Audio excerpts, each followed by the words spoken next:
और आपको सीधे लिए चलते हैं जहां मजिंदर सिंह सिरसा इस वक्त कुछ कह रहे हैं, सुनिए।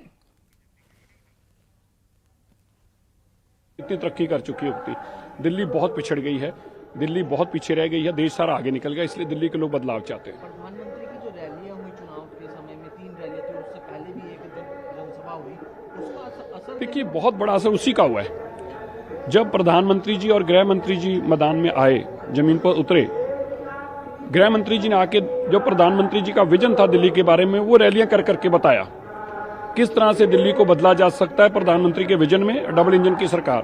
और फिर जब प्राइम मिनिस्टर साहब ने आके ये बताया कि वो क्या दिल्ली के लिए करने वाले हैं, तो दिल्ली के लोगों ने एक तरफा विश्वास जताया कि अगर प्रधानमंत्री कह रहे हैं कि मैं प्रधानमंत्री के साथ साथ दिल्ली के सरकार के लिए भी समय निकालूंगा, तो दिल्ली के लोगों को लगा अगर प्रधानमंत्री दिल्ली सरकार चलवाने में भी अपना समय देंगे तो दिल्ली बदल जाएगी। इसलिए प्रधानमंत्री जी का जमीन पर उतरना बहुत बड़ा था, इसीलिए बदलाव चुनाव में आया। एसीबी ने इन्वेस्टिगेशन के लिए नोटिस दिया है अरविंद केजरीवाल को हॉर्स ट्रेडिंग मामले में, क्या कहेंगे? लगातार अरे वो झूठ पे झूठ बोलता है। वो तो पंजाब सरकार में भी कहा था, उन्होंने पंजाब के एमएलए खरीद रहे हैं, उन्हीं की सरकार है, वहां तो इन्वेस्टिगेशन आज तक नहीं हो पाई।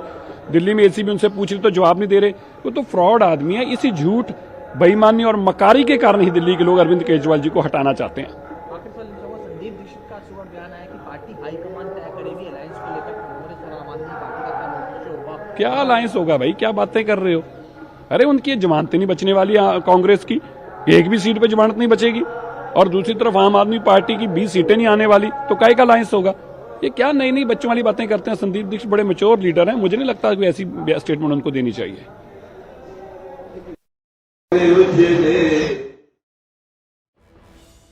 महासचिव हैं और उनका ये कहना है कि दिल्ली की जनता बदलाव चाहती है। और आम आदमी पार्टी दफ्तर के बाहर से आम आदमी पार्टी के वरिष्ठ नेता अनुराग ढांडा से न्यूज 18 ने खास बातचीत की। ढांडा ने कहा कि एग्जिट पोल सब फेल होने वाले हैं, हम एक बार फिर से सत्ता में आएंगे, केजरीवाल फिर से मुख्यमंत्री बनेंगे। वो किसी एक पार्टी के खिलाफ नहीं लड़ रहे थे। अरविंद केजरीवाल जी इस बार पूरे सिस्टम के खिलाफ लड़ाई लड़ रहे थे। बीजेपी के खिलाफ लड़ना पड़ रहा था, कांग्रेस के खिलाफ लड़ना पड़ रहा था, चुनाव आयोग के खिलाफ लड़ना पड़ रहा था, पैसे की ताकत के खिलाफ लड़ रहे थे, एडमिनिस्ट्रेशन के खिलाफ चुनाव लड़ना पड़ रहा था, और गुंडों के खिलाफ, मतलब एक पूरा का पूरा एक चक्रव्यूह था, एक पूरा सिस्टम था जिसके खिलाफ लड़ना पड़ रहा था। क्यों? क्योंकि दो अलग अलग विचारधाराएं हैं। केजरीवाल जी कहते हैं कि जनता का पैसा जनता पे खर्च होना चाहिए, और ये पूरा सिस्टम चाहता था कि जनता से पैसा लो और सरकार उसको उद्योगपति दोस्तों पे खर्च कर दे। तो एक बहुत मजबूत लोगों के हकों की लड़ाई केजरीवाल जी ने लड़ी है।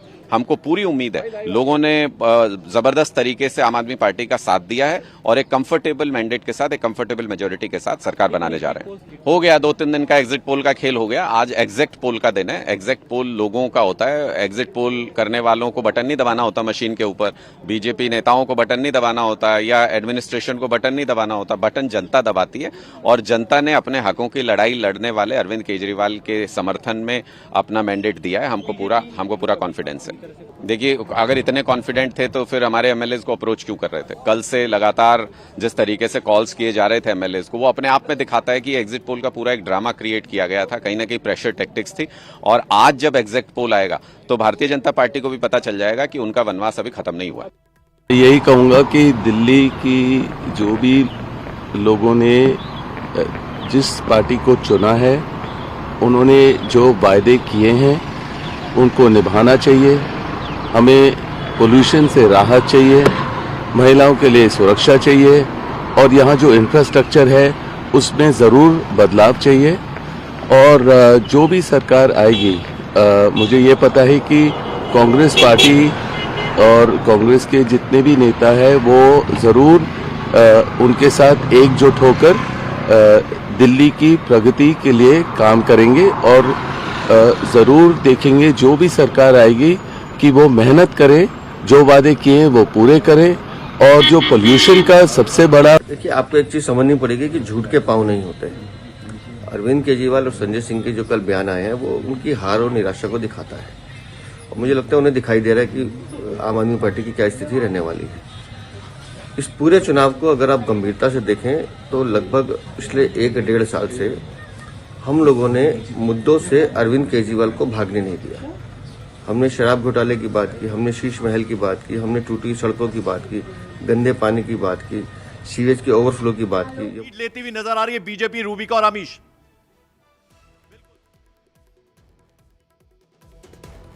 दर्द को समझने के लिए ये विषय पकड़ के रखना जरूरी था। उन्होंने भटकाने की कोशिश की, लुभाने की कोशिश की, झूठे वादे देने की कोशिश की, लेकिन हम एक ही सवाल पूछते थे कि 10 साल में क्या किया, जिसका जवाब उनके पास नहीं था। उसका जवाब दिल्ली की जनता आज देगी और तय करेगी कि भ्रष्टाचार के साथ जाना है या डेवलपमेंट के साथ जाना है। मुझे लगता है दिल्ली की जनता ने विकास का रास्ता चुना है, माननीय प्रधानमंत्री के नेतृत्व को चुना है, इसलिए मैं आशावान हूं कि आज भारतीय जनता पार्टी की सरकार बनने का बीजेपी के सांसद प्रवीण खंडेलवाल हमारे साथ हैं। सर, कुछ घंटे और बाकी है जिसके बाद रिजल्ट आ जाएगा। क्या लग रहा है अगले 5 साल दिल्ली में किसकी सरकार? देखिए, दिल्ली में भाजपा की सरकार बनना तय है और अभी थोड़ी देर बाद में नतीजे आने शुरू होंगे। बड़े बहुमत से दिल्ली में भाजपा की सरकार बनेगी। सर, एग्जिट पोल में पूर्ण बहुमत दिया गया है बीजेपी सरकार को कि बीजेपी की सरकार बन रही, क्या लग रहा है आपको? देखिए, एग्जिट पोल को भी 2 दिन पहले आए हैं। हम पिछले 10-15 दिन से लगातार इस बात को कह रहे हैं कि दिल्ली की जनता अब दुर्दशा के दंश को से हटना चाहती है। दिल्ली की जनता दिल्ली में बदलाव चाहती है और इसलिए भारतीय जनता पार्टी के नेतृत्व में दिल्ली में एक बड़ी सरकार बनना चाहिए। सर, नई दिल्ली जो विधानसभा सीट है अरविंद केजरीवाल चुनाव हारने जा रहे हैं, ये मैं आपको कह सकता हूँ। ये आप आश्वस्त हैं सर? मैं इसलिए आश्वस्त हूँ क्योंकि 10 साल में दिल्ली की जो बदहाली अरविंद केजरीवाल ने की है, आज दिल्ली की जनता उनसे उसका भरपूर बदला लेने वाली है। तो ये थे प्रवीण खंडेलवाल, जिनका कहना है कि बीजेपी की जीत सुनिश्चित है और कुछ घंटे के बाद ही जो रिजल्ट है वो बिल्कुल। और चिराग सेठी आम आदमी पार्टी प्रवक्ता और प्रियदर्शनी जी बीजेपी प्रवक्ता हमारे साथ जुड़ी हुई हैं। सॉरी, आप दोनों को बहुत लंबा इंतजार करना पड़ा क्योंकि लाइव रिएक्शंस आ रहे हैं लोगों के और वो दर्शकों तक पहुंचाने जरूरी है कि कौन नेता इस वक्त क्या सोच रहा है। चिराग सेठी जी, आम आदमी पार्टी जिस तरह से अभी रुझान आ रहे हैं, 12 सीटों पर पीछे है और बीजेपी 23 सीटों पर आगे चल रही है, किस तरह से देख रहे हैं? और क्योंकि जीत का दावा तो आप कर रहे हैं, आपने मुद्दों की भी बात की कि मुद्दों के आधार पर ये चुनाव लड़ा, और बड़ी बात यह है कि 2013 से जब आम आदमी पार्टी सत्ता में आ रही है और ये एक पार्टी है जो लगातार कहीं ना कहीं सत्ता में बनी हुई है। इस सवाल के साथ मैं वापस आऊंगी चिराग सेठी जी, एक बार फिर से माफी चाहूंगी, लेकिन अपडेट दर्शकों को देना जरूरी है। जहां बीजेपी 23 सीटों पर आगे चल रही है, आम आदमी पार्टी उम्मीदवार 11 सीटों पर आगे चल रहे हैं और ये शुरुआती रुझान है। ये जैसे जैसे दिन चढ़ेगा ये रुझान बदलेंगे, ये तब्दील होंगे नतीजों में। और आम आदमी पार्टी 12 सीटों पर आगे, बीजेपी 24 सीटों पर आगे, और ये दुगना हो गया है अंतर दोनों पार्टियों के बीच का।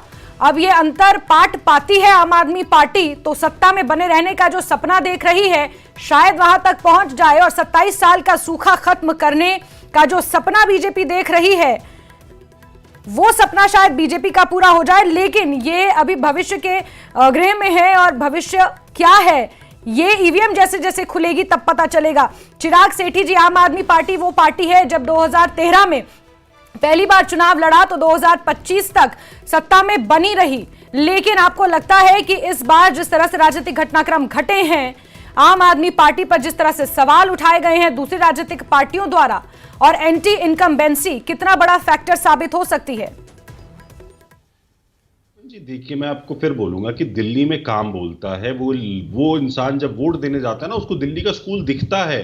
झूठ नहीं है, जुमला नहीं है कि 15 लाख रुपए आएंगे, 2 करोड़ नौकरी देंगे, किसानों की दुगनी करेंगे। अभी हमारी भाजपा प्रवक्ता ने बोला दिल्ली के स्कूलों का क्या हाल है सब जानते हैं। मैं बोलता हूं नीति आयोग भी झूठ बोलता है क्या? नीति आयोग जो बोलता है कि दिल्ली के स्कूल जो है टॉप आते हैं, तो नीति आयोग भी झूठ बोलता है। गवर्नमेंट स्कूल की रैंकिंग आती है, वहां 10 में से 3 स्कूल दिल्ली के होते हैं, वो भी झूठ बोलते हैं। अगर आपकी सरकार इतनी अच्छी थी, 15 साल आप लोग एमसीडी में रहे थे, भाजपा के कितने नेताओं के बच्चे थे जो एमसीडी स्कूलों में पढ़े थे?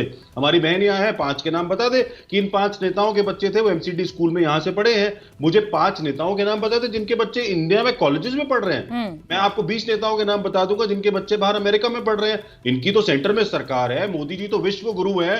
तभी तो कल अमेरिका से एक प्लेन आया जिसमें हाथ पैर बांध के हमारे भारतीय भाइयों बहनों को लाया गया। क्या यह तरीका था विश्व गुरु के देश में लोगों को लाने का? तो ये तो इनके हालात है। दिल्ली की जनता जानती है कि देश को कैसे ठगा जा रहा है। दिल्ली की जनता नहीं ठगने वाली। देखिए चिराग सेठी जी, अगर वाकई ये चीज होती तो फिर दिल्ली की सातों लोकसभा की सीटें बीजेपी के पास नहीं होती। देखिए, राज्य के मुद्दे राष्ट्रीय मुद्दे से काफी अलग हैं। ये इन चुनावों में हमने देख लिया। विधानसभा चुनावों और लोकसभा चुनावों में अंतर यही है कि हमने देखा जहां विधानसभा चुनावों में कोई एक पार्टी भारी बहुमत से जीत रही है, तो लोकसभा का चुनाव बीजेपी ने जिस तरह से जीता वो तो सबके सामने है। प्रियदर्शनी जी, जो सवाल खड़ा कर रहे हैं चिराग सेठी, 10 सेकंड जी आपने देखिए ना, एग्जिट पोल तो 400 पार दिखा रहे थे, ये लोग तो सब 400 पार कर रहे थे। आखिरी में क्या रहा, 240 भी आना। दिल्ली के संदर्भ में अगर देखा जाए ना, दिल्ली के संदर्भ में अगर देखा जाए, की बात कर रहा हूं, मोदी लहर थी, सब कुछ था, तब भी हमने 67 सीट निकाली, हमने 62 सीट निकाली।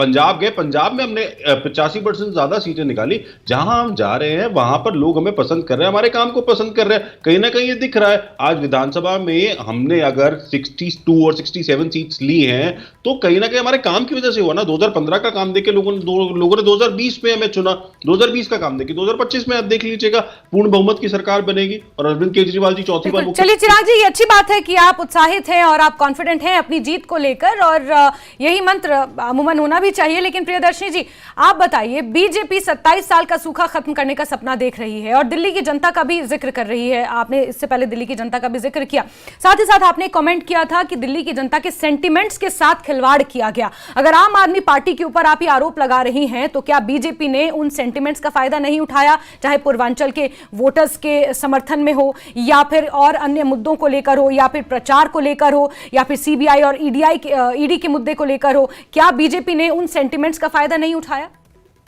पहली बात तो मैं पहले चिराग भाई की बात का जवाब दे दूं। इन्होंने बोला कि एमसीडी में कौन से हमारे नेता स्कूलों के पढ़े हुए हैं, तो मैं आपको बता दूं कि माननीय परवेश वर्मा, जो इस समय अरविंद केजरीवाल जी के खिलाफ चुनाव जीत रहे हैं भारी बहुमत से, वो खुद ही एमसीडी स्कूल के पढ़े हुए हैं।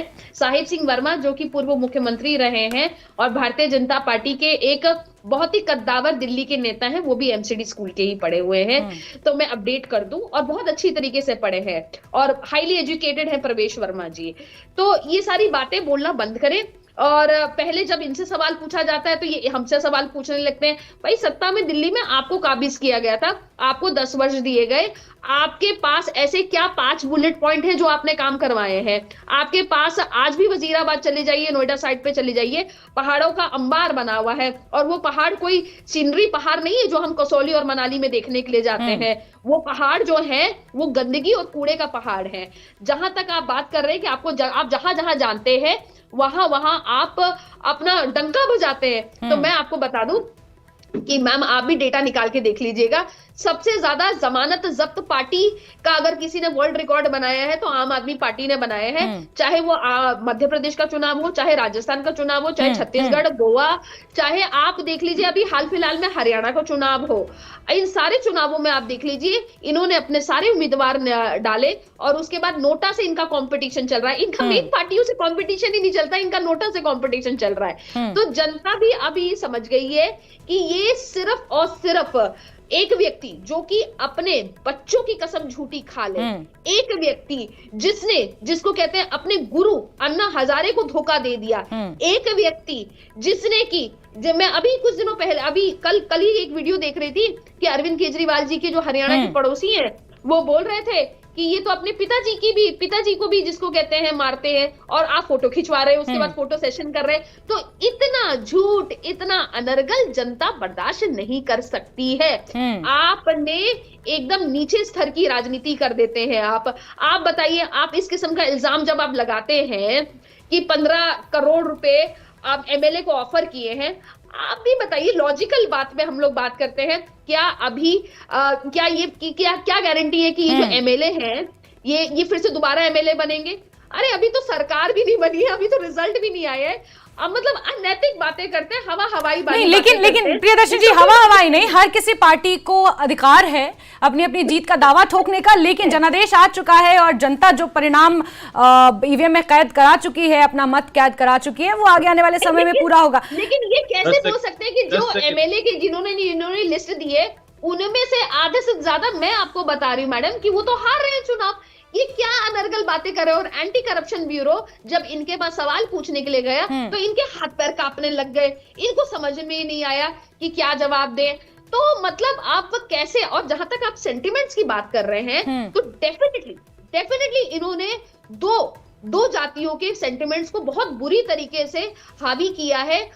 मतलब सेंटिमेंट्स को मतलब एक तरह से छन्नी कर दिया है। एक पूर्वांचल, और मैं इसका सबसे बड़ा एग्जांपल दे रही हूँ, कि पूर्वांचल के इनके बहुत बड़े नेता जो कि पहले कांग्रेस में थे, वहां से वो आम आदमी पार्टी में आए हैं, महाबल मिश्रा जी, उनके पुत्र जब द्वारका से चुनाव लड़ रहे थे, महाबल मिश्रा जी जहां जहां सभा करने के लिए, पूर्वांचल के लोगों ने उनसे पूछा कि आपने यमुना क्यों नहीं साफ करवाई। उनको 2 मीटिंग छोड़ के जानी पड़ी। पूछ लीजिए चिराग जी से, अगर उनको नॉलेज नहीं है मैं बता देती हूँ। ये वहां पे हुआ है कि उनको महाबल मिश्रा जी को वहां से मीटिंग से छोड़ के जाना पड़ा। लेकिन प्रियदर्शनी जी देखिए 27 सालों से, प्रियदर्शनी जी 27 सालों से आप भी विपक्ष में थे।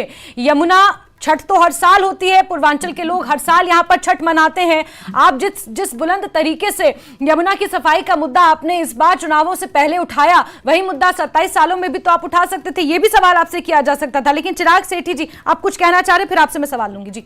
अब देखिए, बिल्कुल हमारी बहन जो है ना पक्की झूठी पार्टी की प्रवक्ता है। अब ये प्रवेश वर्मा जी की बात कर रही थी, वो दिल्ली पब्लिक स्कूल आरकेपुरम से पढ़े हैं। इन्होंने आपके चैनल पे आके झूठ बोला कि वो सरकारी स्कूल में पढ़े हैं। बिल्कुल गूगल करेंगे, दिल्ली पब्लिक स्कूल आरकेपुरम से पढ़ के एक आदमी आता है और आप चैनल पे आके झूठ बोलती है। ये गूगल और व्हाट्सएप यूनिवर्सिटी चलाने में मैं बताऊं आपको, मैं बताऊं। एक मिनट प्रियदर्शनी जी, उनको कंप्लीट करने दीजिए, मैं आपके पास आऊं। नहीं गलत बात है, देखिए गलत बात करेंगे तो ये मैं विंकलपीडिया की बात मानूंगी या उसकी बात मानूंगी जिस व्यक्ति से मेरी बातचीत हुई है। ठीक है चिराग जी, आपसे सवाल ले लेती हूँ मैं, क्योंकि एक आंकड़ा आपको देती हूँ। जीएसडीपी की अगर बात की जाए, जो ग्रॉस डोमेस्टिक इनकम है दिल्ली के, अगर आंकड़ों का अगर ये पूरा जाल देखा जाए तो इसमें as compared to the rest of the states Delhi शिक्षा पर सबसे कम खर्च करती है। 2021-22 की ये रिपोर्ट है। इसके मुताबिक एक तरफ आप दावा कर रहे हैं कि शिक्षा को हमने बेहतर बनाया है, क्लासरूम्स को स्मार्ट बनाया है, लेकिन फिर भी क्या कारण है? क्योंकि ये आपके 2 महत्वपूर्ण मुद्दे हैं ना चुनावों में, शिक्षा और स्वास्थ्य, इसलिए शिक्षा से जुड़ा हुआ ये सवाल है। दिल्ली के जो स्कूल्स हैं, सरकारी स्कूल्स हैं, वहां पे बच्चों की कमी होना, बच्चे सरकारी स्कूल छोड़कर प्राइवेट स्कूलों में जा रहे हैं, और जीएसडीपी का ये आंकड़ा बताता है कि बाकी राज्यों से कंपेयर करते हुए दिल्ली की सरकार ने शिक्षा पर सबसे कम खर्च किया है। तो फिर किस हिसाब से, किस बेसिस पे आप ये दावा कर रहे हैं कि दिल्ली की शिक्षा बहुत बेहतर है, और इन तमाम चीजों को मद्देनजर रखते हुए दिल्ली की जनता ने वोट किया है आम आदमी पार्टी को? जैस्मिन जी देखिए, हमने 26% अपने बजट का सिर्फ एजुकेशन में दिया। 26%। कोई और सरकार है जिसका नाम लेके दीजिए। देखिए अमाउंट्स में मैं नहीं जाऊंगा, मैं सिर्फ बात करता हूं 26। हमारे देश में एजुकेशन का बजट 2% होता है, 2%। हमारी एक सरकार है जिसने 26% अपने बजट का सिर्फ और सिर्फ एजुकेशन पे लगाया है। तो ये कम कैसे हुआ?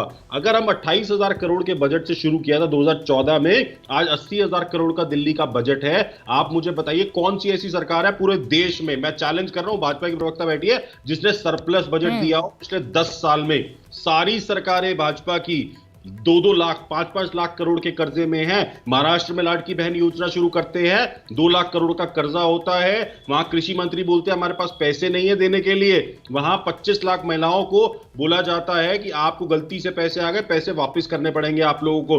दिल्ली में जितना काम शिक्षा पे हुआ है, मैं आपको बता सकता हूं, प्राइवेट स्कूल छोड़कर बच्चे गवर्नमेंट स्कूल में आए हैं। दिल्ली में 2 लाख बच्चे आए हैं, पंजाब में 4 लाख बच्चे आए हैं प्राइवेट स्कूल छोड़कर सरकारी स्कूल्स में। क्यों? क्योंकि दिल्ली का शिक्षा मॉडल जो है वो पूरे देश को लीड कर रहा है। लेकिन चिराग जी एक आंकड़ा तो ये भी है कि साल 2022-23 में अगर देखा जाए तो दिल्ली के 1000 सरकारी स्कूलों का सर्वे कराया गया, और उसमें लगभग 33% बच्चे ऐसे थे जिसमें कम से कम 17 लाख से ज्यादा बच्चे पढ़ते हैं उन 1000 सरकारी स्कूलों में। और अगर उसमें आंकड़ा देखा गया अप्रैल 2023 से लेकर फरवरी 2024 के बीच, तो सिर्फ और सिर्फ 6 लाख के आसपास ही बच्चे स्कूल पहुंचे हैं, यानी कि 33% बच्चे ही स्कूल पहुंचे, और 30 में से 20 दिन तक बाकी बच्चे गायब रहे। ये भी तो आंकड़ा है, और ये बहुत पुराना आंकड़ा नहीं है, 2022-23 का है। बिल्कुल, मैं आपको फिर कह रहा हूं, देखिए आंकड़े तो अभी आएंगे ना, अभी 10वीं के रिजल्ट आएंगे, 12वीं के रिजल्ट आएंगे। ऐसे थोड़े 99.7% का रिजल्ट आ रहा है। बाकी सरकारें क्यों नहीं दे पा रही 99.7% का रिजल्ट? क्यों ऐसा होता है कि उत्तर प्रदेश में 52,000 स्कूल बंद करने के नोटिस आ जाते हैं? क्यों ऐसा होता है अभी राजस्थान में 500 स्कूल बंद करने के नोटिस आ रहे हैं? क्यों? ये संभाल नहीं पा रहे। दिल्ली में तो हम कह रहे हैं हमें लैंड, तो हम तो और स्कूल खोलेंगे। हमारे पास जो लैंड थी, हमारे पास जो जगह थी, हमने तो उसमें 22,000 कमरे बना दिए, हमने नए स्कूल बना दिए, हमने नई यूनिवर्सिटीज बना दी। आप जगह दीजिए, हम और बना देंगे। हम पंजाब में ये काम कर रहे हैं। पंजाब में आज 1000 मोहल्ला क्लिनिक हमने खोल दिए। पंजाब ने स्कूल जो है बिल्कुल चेंज है। आप बताइए ठीक है, ये सवाल इसलिए महत्वपूर्ण है चिराग जी, क्योंकि शिक्षा और स्वास्थ्य को लेकर आम आदमी पार्टी अपना झंडा बुलंद करती है और कहती है कि हमने दिल्ली में शिक्षा और स्वास्थ्य की तस्वीर बदली है। स्वास्थ्य विभाग से जुड़े हुए आंकड़े भी मैं आपको दूंगी। और ड्रॉप आउट्स की नीति को देखते हुए आम आदमी पार्टी ही वो थी ना जिसने ये डिसीजन लिया था कि 9वीं क्लास में 2 बार फेल होने वाले बच्चों को ओपन स्कूल में डाल दिया जाए। ये डिसीजन लेने वाली पार्टी भी आम आदमी पार्टी ही थी। मेरे पास और भी आंकड़े हैं स्वास्थ्य से जुड़े हुए। चिराग जी, मैं आपके पास आऊंगी, लेकिन हमारे साथ राजनीतिक विश्लेषक जुड़े हुए हैं। सर, मैं आपका भी बहुत बहुत स्वागत करती हूं और आपसे समझना चाहूंगी कि किस तरह से आप इन चुनावों को देख रहे हैं। आम आदमी पार्टी ये दावा कर रही है कि हमने शिक्षा और स्वास्थ्य और मूलभूत सुविधाओं और फ्रीबीज का जो ऐलान किया है उसके दम पर हम सत्ता में एक बार फिर से वापसी करेंगे, लेकिन बीजेपी अपने 27 साल का सूखा खत्म करने का सपना भी देख रही है। क्या वाकई दिल्ली का चुनाव सिर्फ और सिर्फ मुद्दों पर लड़ा गया, या फिर जिस तरह का जिक्र चिराग जी या प्रियदर्शी जी कर रही हैं कि दिल्ली की जनता के सेंटिमेंट्स, ये एक वर्ड मुझे बहुत अच्छा लगा, सेंटेंस मुझे बहुत अच्छा लगा, तो क्या वाकई दिल्ली की जनता के सेंटिमेंट्स के साथ खेलकर राजनीतिक पार्टियों ने पूरा प्रचार प्रसार किया है?